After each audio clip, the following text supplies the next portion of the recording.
सभिनी खे सोचणो पवंदो तॾहिं वञी असां इन्हनि शयुनि मां निकिरी सघंदासीं। प्रिया कुमारी जंहिंखे 22 महीना गुज़री चुका आहिनि, जंहिं न्याणीअ जो हिनमहिल ताईं को दस पतो कोन पियो आहे,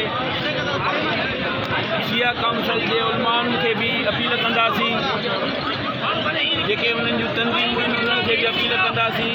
मासूम न्याणी हुई जेका 10 महरनि ते सबील हलाए रही हुई, उतां हुनखे अगवा कयो वियो आहे, गुम कयो वियो आहे।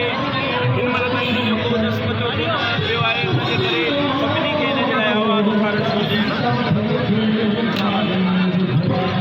सिंध में जेका इहा बदनामी वधी वई आहे, मासूम ॿारनि खे अगवा कयो थो वञे, न्याणियुनि खे अगवा कयो थो वञे, उन्हनि जो भुम वठी करे कंदकोट में उतां जो जेको मुआफ़िज़ एसएचओ उनखे अगवा कयो वियो।